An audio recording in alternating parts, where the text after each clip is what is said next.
everybody needs to declare it. Mm-hmm. And significant, of course, as anybody with a conflict of interest. We're on. Good afternoon, everybody. Thank you very much, everybody, for logging on. My name's Renee Bitoon and I chair these sessions. First of all, I'd like to acknowledge the traditional owners of this area in which we're sitting, particularly today at the University of New South Wales, from which we're emanating, acknowledging the Eora Nation and the Gadigal people, particularly from this area. Interesting enough, exchange of information is part of what we acknowledge as well. I'd like to introduce Ryan Courtney, who has, interestingly enough, taken some of our patients from one of our clinics at Lithgow, interestingly enough, for a trial he's doing. And Ryan's a PhD here, having done work in smoking for some time. Ryan will introduce himself and go further with this. I'd like to leave the question and answers really towards the end. If you have any burning technical problems, they're usually yours. There's something to do with the ether. Hopefully we're okay and you can hear us and see us.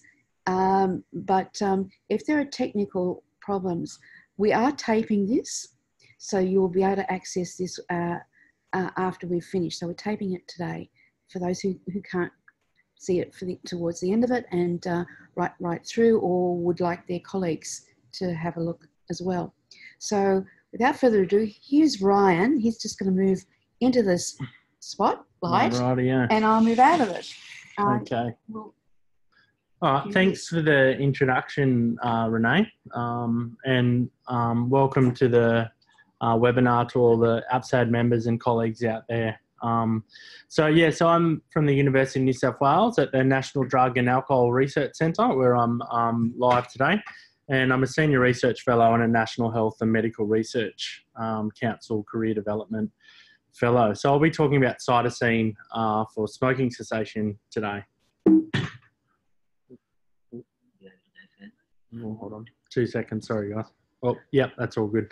Okay, so in terms of outline today, so I'll be briefly touching upon the background and policy behind tobacco control, in particular disease burden, and getting you an idea of where this work fits in terms of the WHO FCTC framework in terms of it as a priority area. And then I'll work through cytisine for smoking cessation, as many people may not be familiar with the background and history of cytisine, and also the dosage and treatment duration. And then I'll touch upon efficacy and safety, and then touch upon the implications and importance of the wider cytisine research, but in particular some of the a randomised control trial we're doing here at NDARC at the moment. And as Renee said, we've poached a few of her clients in Lithgow, but I think you'll see the study's really worthwhile as I walk through it as well, but that'll come a bit later. First of all, probably I think at a global perspective, it's interesting to touch upon the current disease burden. And I've used China as an example here, where potentially lower cost medications are really important. So approximately 315 million people over the age of 14 currently smoke in China, and it's where 44% of the world's cigarettes are currently smoked. And approximately there's 1 million lives lost every year in China alone. And the current costs associated with tobacco use are unsustainable. So the economic cost in 2014 was $57 billion, and it's 1,000% increase since 2000. And currently it's projected there'll be 200 million plus deaths projected this century. So tobacco is currently having a huge impact on economic productivity and pushing lots of people, millions of people, into poverty. Just by way of background, the current pack price in China is currently $1.55. So the price of tobacco is a big problem they've got. But you can also see, if you're interested, there's a big WHO UNDP report called The Bill China Cannot Afford, which is on the slide there that you can look for more information. So in Australia, we've still got a significant issue with approximately 3 million smokers over the age of 14 or over. We're currently in a bit of a standstill and stalling pattern. So there's been no change in smoking rates between 2013 and 2016, depending on what data set you look at. The NDSHS is one of them, but there's many other statewide data sets as well. But irrespective of how much that changes, increased, decreased, or stayed the same, I think everyone agrees there's still too many smokers that need support. Related to social inequalities, so there's socially disadvantaged and low income groups are not quitting at the same rate as other Australians, and those still puffing away are more disadvantaged group than ever before. And the cost of smoking is estimated at $31 billion in social costs annually. And the current pack prices, you know, for 20 cigarettes is pushing up towards mid-20 to nearly $30. So it's quite an expensive habit to continue with. So in terms of a global perspective here, in terms of an outline of what the FCTC is, the Framework for Convention on Tobacco Control, it's a set of universal standards and framework for tobacco control measures to be implemented. And the purpose is to protect present and future generations. I'm sure many of you are familiar with it. So related to tobacco control measures in Australia and smoking prevalence, you can see over time as a country we've done a pretty good job in terms of reducing smoking rates, but I think it's stalled somewhat over the last decade to a little bit longer. We have had prolonged price increases with tax, but with that, I don't think the rate of smoking has dropped probably as much as the government would like, but nonetheless, we didn't meet our target by 2018. We wanted 10% a smoking rate, and we've missed that target. So we've still got a lot of work to do, which, you know, and there's lots of people out there that can support this cause as well, including colleagues on the webinar today.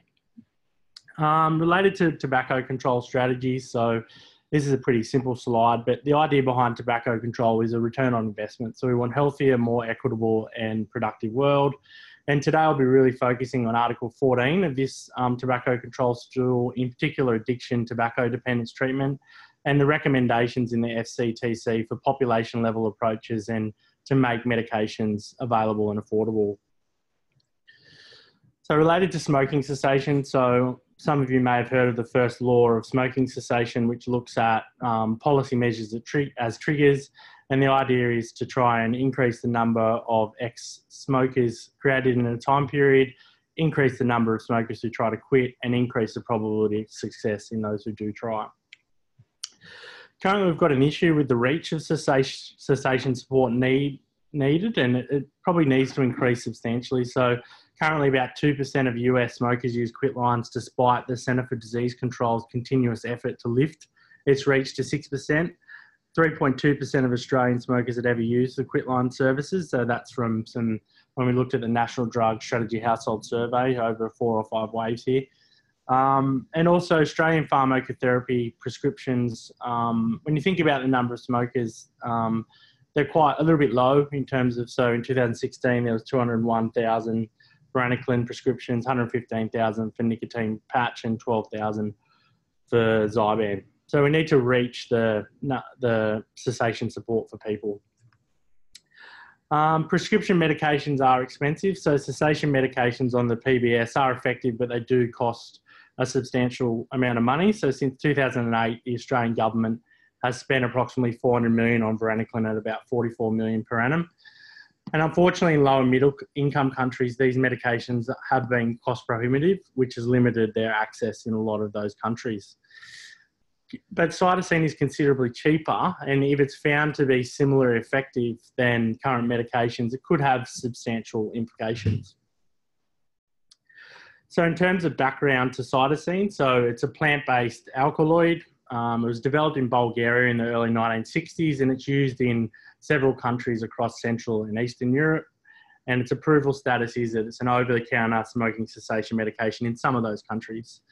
It works as a partial agonist, and the affordability compared to other medication does look promising, and it does have a shorter treatment duration of 25 days compared to some of the other therapeutic products. So there is a commentary if people are interested. It's quite short. It's only probably 800 words by Nancy Rigotti that looks at cytisine as a tobacco treatment hiding in plain sight, and I'll provide more context to that soon. But as you can see there, it's extracted from typically the laburnum tree. So related to cytisine's history, so it's the oldest medication used for smoking cessation. It's been licensed and used across, as I said before, Eastern, Central European and Central Asian countries, some for over 50 years plus.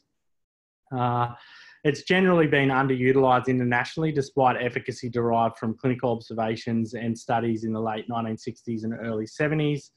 And it wasn't until probably 2006 and following reviews and a series of RCTs that the Western world, and it really started to gain more wider international interest, which I'll go into in a little bit more detail later. So related to the history, so it's not registered for use in the US, Canada, Western Europe, Australia or New Zealand or a lot of other developed countries.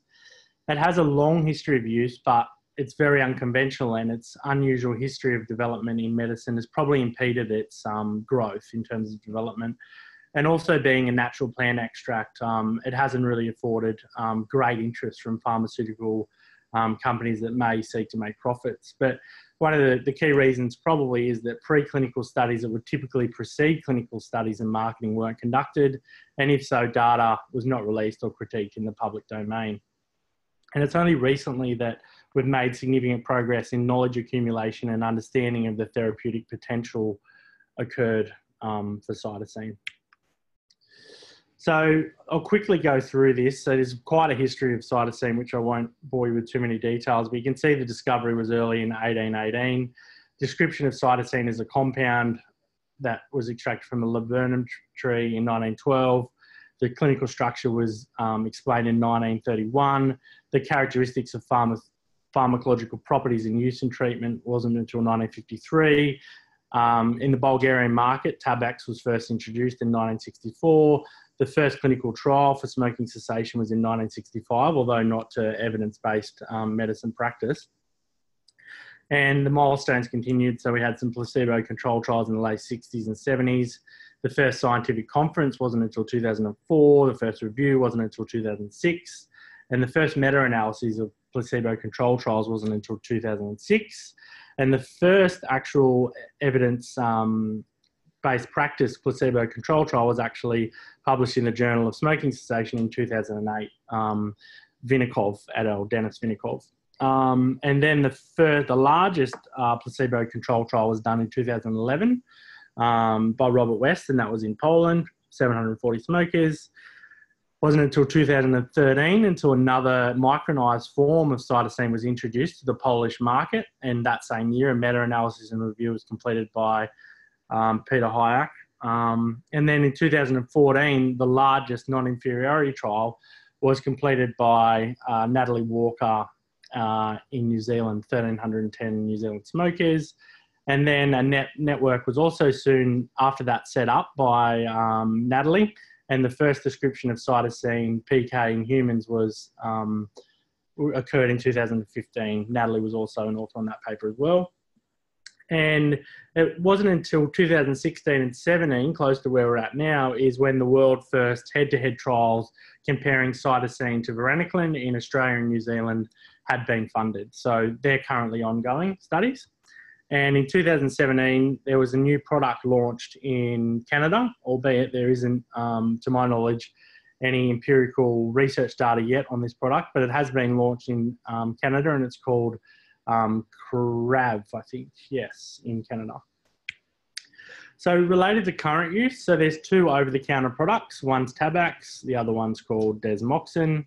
And Tabax has been manufactured from 1964. It's available in 4 EU, 8 non-EU, and 5 Central Asian countries.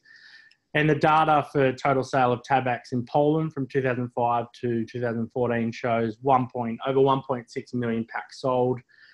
And we've really seen a resurgence in particular in Poland, which is probably attributable to the first micronized product being introduced, as I said before, I think it was 2013 or 14, but it sold 500,000 packs sold in 2017. So if you were to talk about cytisine in these countries, they would be very familiar with the product and what it is as compared to here where often it's unknown. Related to the treatment regime and dosage and duration, I think this is where cytisine gets a bit tricky. So despite it being a short course of treatment, 25 days, there's a lot of tablets or capsules depending on what product it is. It's up to 100. So from days 1 to 3, there's 1 capsule every 2 hours through the waking day. And then from 4 to 12, so you can see this on the slide there, I won't go through, but it is a little bit of a complex dosing regime. But it's only a 25-day course. So the current evidence, it's, I wouldn't say it's limited, but it is growing, that there's 9 controlled and 7 uncontrolled studies, 3 good quality studies, and 3 systematic reviews so far. So the main studies that have been done, so I just, picked the main ones here. So obviously the star study so far has probably been Natalie Walker's study in New Zealand that was published in the New England Journal of Medicine. 1,310 smokers recruited via Quitline. It was an open label non-inferiority study. One group was given 25 days supply of cytisine, the other group 8 weeks of NRT. Slight limitation was there was no biochemical verification, and the only slight differences between the group was cytisine was provided free of charge, but nicotine replacement therapy was at a slight cost. And then the other 2 studies, as I said before, one was completed by Robert West in Poland amongst smokers presenting to a smoking cessation clinic, and the other one was completed in Kyrgyzstan, smokers recruited from a staff and mining company, and as I said before, that was published in the Journal of Smoking Cessation. So the current evidence related to efficacy, so in the first study at the top, so the New England Journal of Medicine head-to-head controlled, randomized control trial found that cytisine is superior to NRT. Previous to this, it was found the same thing in the placebo control trial done in Poland, and then also it was also found in the other randomized control study done in 2006. So related to safety, so probably the best data we have for safety is from the Walker et al. New England Journal of Medicine head-to-head trial between cytisine and NRT. As you can see there, that they were quite comparable, the cytisine and NRT group, related to adverse events. A lot of the severity of these events were either mild or moderate, and there's a breakdown there of the most frequent adverse events. And yeah, so there's nothing really untoward there, which is promising for the cytisine group. Slightly what they did find though in the earlier placebo control trial, which is probably worth noting, is a slightly higher frequency of gastrointestinal events between the cytisine and placebo control group. But once again, most of the adverse events were mild, self-limiting or moderate. Related to systematic reviews, so there's been 3 really good systematic reviews so far. So the Cochrane review has shown, that's the Cochrane review of nicotine receptor partial agonists, has shown it to be effective and affordable, although absolute crit rates were modest. Peter Hayek's review a little bit earlier in Thorax found no difference in overall reports of adverse events, and once again, efficacy there.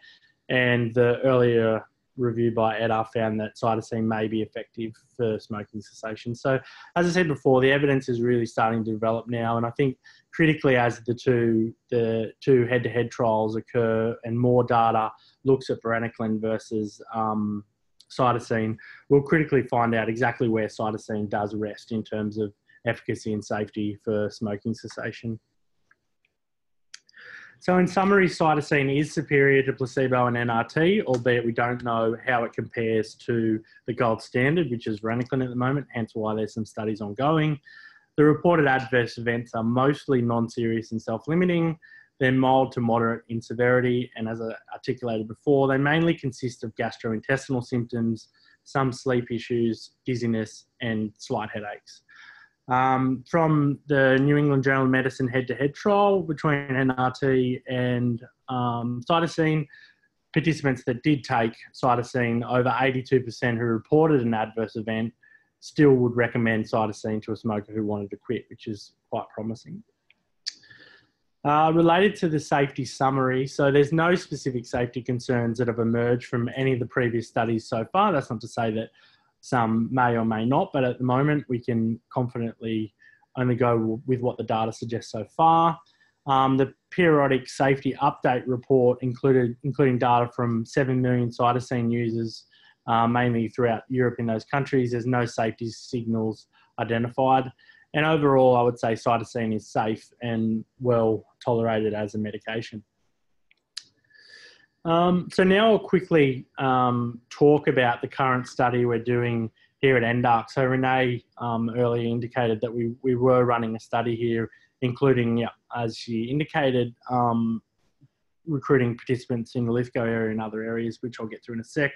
This study is funded by the National Health and Medical Research Project grant funding, and the principal investigator is Professor Michael Farrell, but we also have support from a lot of key players in the smoking cessation realm, including as a co-investigator, we've got Natalie Walker, who has been really seminal in running the head-to-head trial against the NRT. So we're lucky to have her on board as an investigator as well as other colleagues overseas.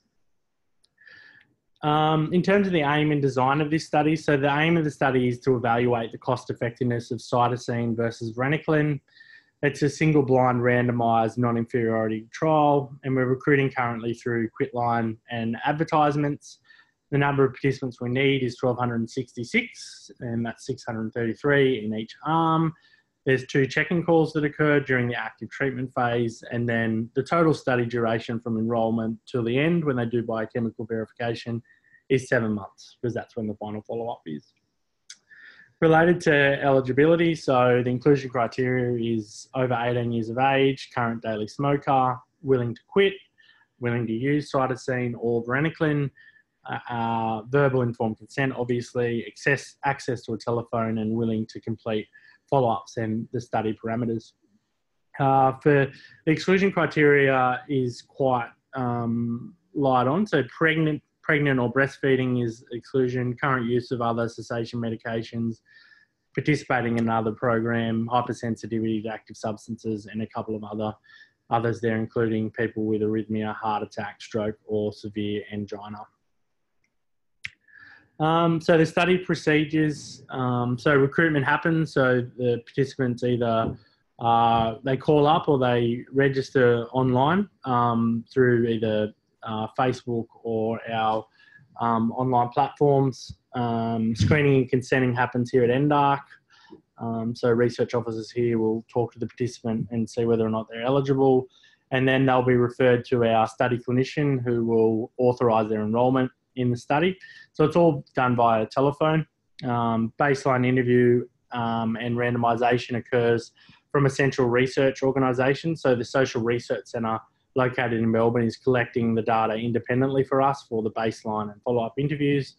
The drug dispensing occurs from a central pharmacy external to the university, and medications are delivered to the participants' homes. Check-in calls are done here by staff at NDARC, and then the follow-up interviews, follow-up 1 at 4 months and follow-up interview 2 at 7 months, occurs, as I said, by the contracted research organisation. And then at the end, if participants meet our primary outcome, they're asked to complete a biochemical verification test, which is a simple CO monitoring. So the study arms is cytisine is dispensed in 25 days supply. So that's just the standard dosage with quitline support, and the quit date is the 5th day. With the control arm, varenicline, they're offered 12-week supply, quitline support, and the quit day is 8th day. And the medication delivery, as I said before, is all via mail at no cost. So the outcomes is, so the primary outcome is biochemical verified 6-month continuous abstinence using CO monitoring. And some of our secondary outcomes include nicotine dependence, mental health score using the depression, anxiety, stress scale, quality of life using EQ5D, health resource use, financial stress, mood and physical symptom scale, and there's another 2 there as well. Related to safety outcomes, so these are standard in a trial, so we'll be looking at both adverse events and also serious adverse events, which are defined by that common criteria. Related to the outcome and significance of the work, so the proposed study is novel. It's a world first and internationally relevant. Cytisine may be cheaper more cost-effective treatment than treatments currently available on the pharmaceutical benefit scheme. But the data from this study will help to answer those questions. This is a medication that could annually save millions of lives worldwide, particularly in undeveloped countries where smoking rates are rising and smoking cessation treatments are too expensive as well. So it has, on a global scale, it does have substantial ramifications. Related to wanting to receive more information about the study that we're currently conducting here in the Sydney area. So we're currently recruiting within the Sydney metropolitan and wider catchment area, approximately 200 kilometres from CBD, the CBD. So the reason for that is the practical constraints around biochemical verification. So really need to make sure that the participants are accessible for the CO testing and that our staff can complete that test with them. But if yourself, patients, family members or friends are interested in hearing about the study, I've left the contact details there that you can look at both phone, email and web as well in terms of making contact with the research team. So related to implications before, so I indicated before that Natalie Walker and a team of researchers there have set up an international working group for cytisine. And this editorial really looks at, the importance of getting cytisine licensed for worldwide use. And the reasons for that are most tobacco users live in low and middle income countries where stop smoking medications are unavailable or unaffordable. And there's an urgent need for action by key stakeholders and to get cytisine licensed so it can have those further life-saving potential realised. But one of the impediments probably has been the development of cytisine and a lack of interest from pharmaceutical companies. So some of the publicly funded research that we're doing, not just here at NDARC, but in New Zealand and other research units across the world, will be really helpful in trying to push towards this cytisine licensing. So as many people can prosper from it, hopefully, as possible. And finally, just related to acknowledgements, first of all, I'd like to thank everyone for listening in today. Also, the NDARC team and investigators, quite a big team that's worked behind this project. NDARC at the University of New South Wales is supported by funding from the Australian government, and myself am funded through an HMRC Career Development Fellow, and also the bigger RCT we're working on here has received project grant funding. And just finally, I probably should have said this at the start, apologise, but I've got no conflict of interest to declare. So without anything else, I think I'd like to say thank you, and I'll pass on to Renee and any questions or comments, happy to field them. Yes, thank you very much. We might just see if we can get up that. Sorry. Oh, it's all right. What did I do before? I climbed over it, didn't I? This one. Yeah, thank you. All right, okay. Yeah, we'll come back. Thank you very much. Ryan, thank you very much. While I get myself seated, I might tell you that I have a packet of Tabex a patient gave me in about 1984. So I have the old packet, and he was Romanian. Oh, wow. So okay. I do have a I'll dust it off if you like, and I'll bring it in. Okay, great. But I recently was in Russia and bought a packet in a pharmacy. Just straight walked in, and you can just buy it. So do we ideally want this non-prescribed?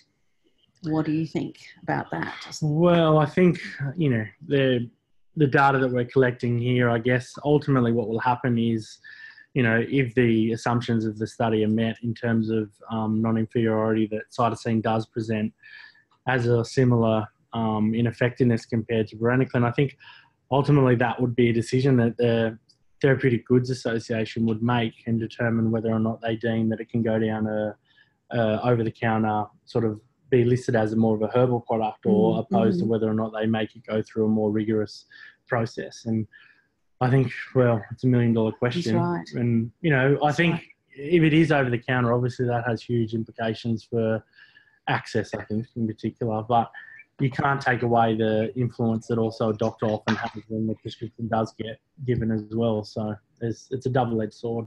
You have a question here about combination treatments. Now, Diane Kirby can possibly speak to that question. Diane, would you try and talk? Can you hear me now? Yes. Yeah. Oh, hi. Look, I was just wondering, so I'm a psychiatrist and addiction medicine specialist from Melbourne. I was just wondering whether, when you referred to the comparison with NRT, were you meaning combination NRT with the patch and short-acting, or either or anything specifically, please? I think I have to double check that, but I'm pretty sure as part of that study that they were provided nicotine patch, and they could also access, they could use combination therapy as well. I'll just have to, if you look at the reference there, it'll soon tell you about whether or not, I think they were just offered the nicotine patch. Yeah, but they could use combination as well. But I think as part of the study rigor and how it was set up, it was just nicotine patch. But please do double check that just to make sure that I am on the right track there. Okay, because that would be quite significant if cytisine was more effective than the combination, wouldn't it? Yes, definitely. Yeah, for sure. Yeah. And then the next question there. Now, that's from Donna. Yeah, I'm trying to finish it. Can you hear me? We can very well, Donna. Thank you. Yeah. You can hear me? Thank you, Donna. We can. Oh, great. Thank you for the presentation. I've always wanted to know more about cytisine. My question is, as with previous clinical trials, there's often a difficulty to discriminate between what is the side effect of the study medication and what is, in fact, nicotine withdrawal, given the fact that the participants are given a quit date and may well quit, but in fact don't have really enough nicotine receptor satiation.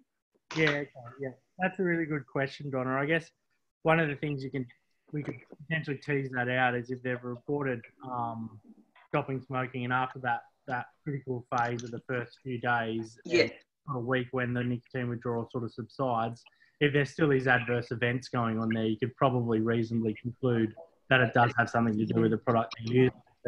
I think in relation to the adverse events, I mean, they look quite similar if you look at those tables to some of the adverse events that have been commonly reported for some of the other smoking cessation medications. Well, we have a policy now where we recommend 8 days with varenicline, and most of our clientele, and that's the difficulty with the clientele you're recruiting, is that they're quite heavily dependent. Our view is those who could have quit. Yeah. And you've got this high level of nicotine receptor, as Donna said, activity, and one form of NRT is not going to work for them.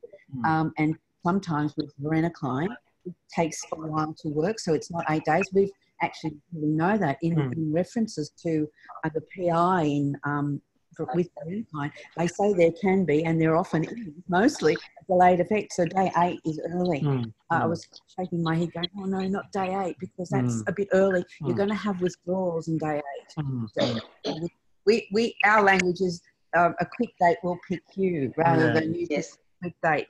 Correct, Donna? That's right. And I'd just like to add, as part of that, also patients, anytime, regardless of clinical trials, you need to control for passive smoke exposure, because it can certainly also trigger nicotine withdrawal, which could be reported as a side effect of the medication. Yeah, that's sort of a bit of a tricky one to look at, but we do ask in the study, like, what proportion of their friends or family are also smokers, whether or not their partner smokes. So there is some data there, but it's pretty difficult to tease that one out. Yeah. Thank you. Good. Thank you. Question from Amy. Amy, can you talk for a moment? Oh yeah, I was just interested to know what the how it was metabolized and whether that might have implications for other medications that people are on. You know, for example, like Zyban's not indicated for people if they're on certain medications and that sort of thing. Yeah. So in terms of the organ that it's metabolized through, that is, the answer is... It's not metabolized. No, not metabolized. Okay, right. Okay. It's like varenicline. It's not metabolized. Oh. It's straight through. Well, that's good. So that makes it extra useful, I suppose. Well, that's right. So there's no liver enzyme subtypes that are, as is with as you know, with Zyban or bupropion, it has to be metabolized to its actual active ingredient. This is why Amy's asking this question, because if you don't have that active liver enzyme type, 2B6 type, that will you will not do well on that medication, and the patient doesn't know that, and often the GP doesn't know that. So that's why we ask it. I'd like to ask whether, so thank you, Amy. I'd like to ask whether you take note of patients' medications, because and that's to do with what happens to them when they don't smoke. Yeah, definitely. So we ask throughout the screening process, as well as at the check-in calls, any concomitant medication. So in particular, the mental health medications. So we've really looked very closely at them as well. And as part of the screening process, the clinician actually has access to the medications that the client's using, as well as some information about mental health or other conditions as well. So we've been very rigorous in that component of really focusing on not just at one point, but across time, to see whether or not anything does happen. Because there are gaps there. We don't know. So that's why we ask the question. Well, our particular concerns are reports of late of methadone overdose because of smoking cessation. I'm sure you've heard of this already. Methadone overdose, warfarin overdose, and the antipsychotics in particular. This is not to do with drug interaction. This is all to do with those PAHs. I'm sure you all know that. But I'm always, want to get on the case, because our patients certainly don't know that. And we ask about caffeine use as well, because caffeine can go up when you don't smoke, and they get agitated and think it's a side effect of the medication. Always, which is fair enough, because they just think, I'm taking this tablet or I'm taking these tablets and suddenly I'm getting very agitated. So it must be, and you ask them how much coffee they drink. I'm sure you all know this. Prodigious amounts of caffeinated Coca-Colas and Pepsi-Colas so a little teaching moment here for me. Thank you. Yeah, that's all right. So then another question, they say Champex is largely contraindicated for mental health consumers. Does cytisine have any? So I'll let Renee handle the first point. Yes, you want to jump on that's that actually not contraindicated at all. I think the jury's back, and I don't think that there is really evidence to support a contraindication at all. We are very, proactively supporting using Champix or varenicline with mental health patients. Very, very keen on using it. There really are no contraindications, except in pregnancy, really. That's only because the trials haven't been done for obvious reasons, because of where it actually acts in the brain, so we wouldn't necessarily. So there are no contraindications. Not with medications. You just have to be mindful of those medications changes because they don't smoke, not because of varenicline. So related to cytisine, if there's any contraindication, so I think the data will continue to develop, especially with our studies. We're looking very closely at the mental health population we have in our study. But related to contraindications, there's only one or two groups. So TB, tuberculosis, because there's no data, we don't know, And the other group is, that's it. I think that's it mainly, There are some cautions where we need to be careful, but for the most part. And pregnancy. Pregnancy, obviously, That's a given. Lovely, thank you. That's great. Excellent.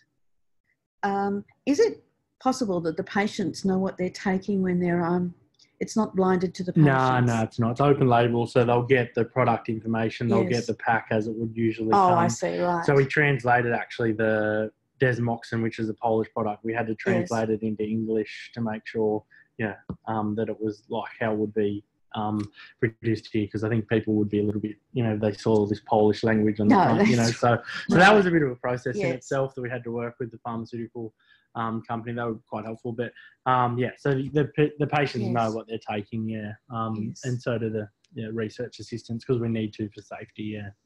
Any more there?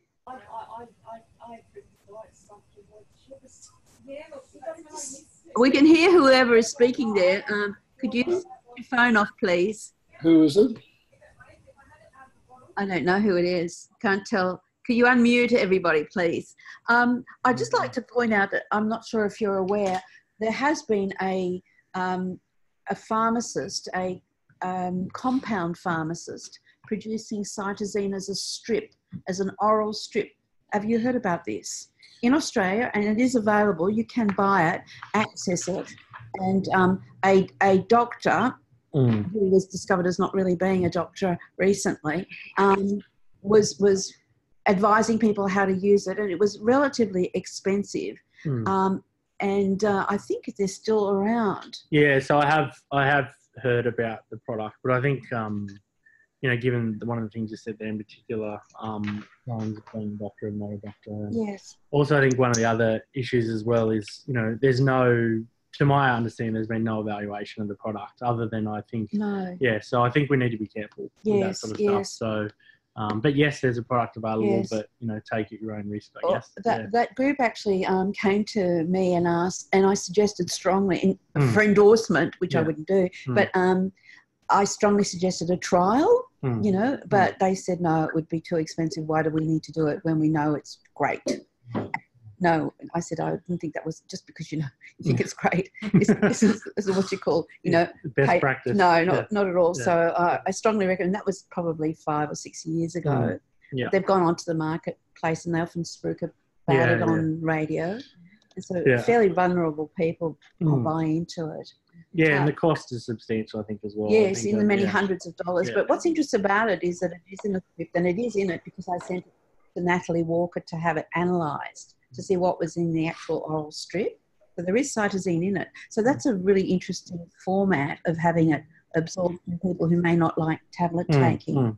I believe it's also in teas. Yes, in a tea form, which might also be of interest to people who have a thing about tablets and see teas more herbal. Is that? Well, I really don't know that much about tea. I think who knows what the evolution, and dare I say the word, but potentially at some point, you know, it could be a vaporized product. Who knows? You know, where the world ends. But at the moment, I think we know that we've got some products that do work, but it's just getting to that next level of going, well, how does it compare against the best? I think the huge advantage for me is that it's ingested.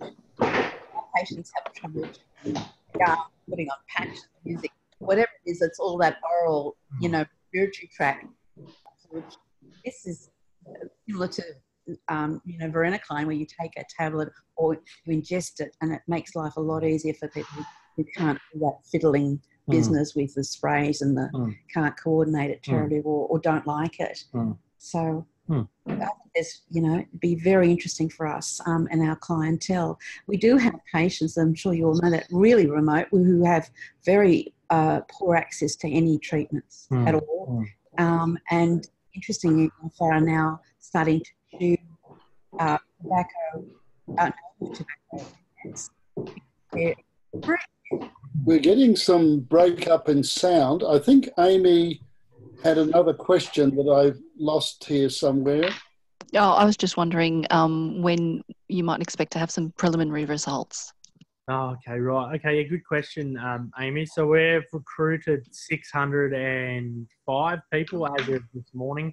We need another 600 odd, so we need to get to 1,266. So by the time we finish recruitment, which I would say if it keeps going, you know, constant, probably we'll finish around April. And maybe if we're lucky, by the end of next year, we should have results by the time we get all the 7-month data in. It'll be tight, but I would suggest at the end of 2019, very early 2020. I apologise that it takes so long, but that's just an artefact of the numbers you need to run big studies. It's a hard task, but I think, you know, the days and how many days it takes will be worthwhile in the end, I hope. Yeah. Well, we'll put you in our diary for this time next year for results. Come on down, Come on down, that's right. Ding, ding, so ding, that'll be great. Thank you so very much. If are there any more questions you can see, Kevin? I think there's one from Donna. They can have. Donna's got something here. I'll just see if I can get Donna on the microphone again. We can see Donna's comment. Thank you, Donna. Yeah, go Donna. Yeah. You hear me? Yeah. Yes. Yeah. Okay. I just made a comment. I have quite a few patients with cognitive impairment secondary to HIV infection, and or with some psychiatric patients, you can liaise with the chemist with a tablet, such as varenicline or cytisine, to go in the Webster pack. And it makes it so much easier. Yeah, okay, right. Yeah, that's, really useful, Don. I think in particular for cytisine, because there's so many tablets they have to take each day over a short period of time. So I think that's great. Yeah. Just a practical comment. Yeah. Thank you, Donna. Yeah. Thank you. All right. Unless there's anything else, I think we might close up. Yeah. I just want to remind a couple of you who haven't yet paid for your membership to APSAD. You need to do this because these webinars are APSAD membership only very soon. So please become members, and then when you do apply for your membership, you'll see that this subgroup, our subgroup, the smoking or tobacco treatment specialists, is a box you can tick, and that it is part of your membership. So there's nothing extra to pay, but you need to do this because APSAD would like you to become members today. I'm not joking about that. The next webinar, I'm serious, because you're going to get an email saying you joined up. And not for me, this is APSAD. The next webinar is on November the 27th at 12 o'clock. And that will be Dr. Mark Montebello, some of you will know, psychiatrist, addiction specialist. Mark has been to the SRNT, the Society for Research in Nicotine and Tobacco European meeting, and he's going to report on that.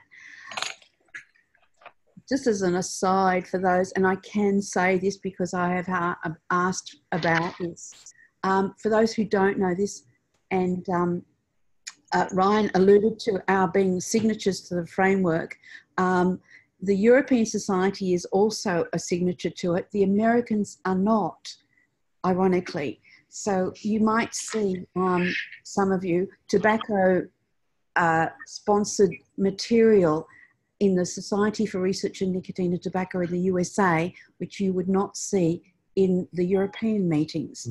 For example, and I'm allowed to speak about this or quote this, a paper presented by Carl Fagerstrom, colleague well known, everybody knows Carl Fagerstrom well, personally well, was rejected for the European meeting because of the current collaboration with the tobacco industry. So I'm just pointing something out. So it's very interesting how the intrigues at the moment that are going on between even the Society for Research in Nicotine and Tobacco and publications, and what all that will mean in the future for all of us. So just want to point out, Mark is presenting next November, Tuesday the 27th.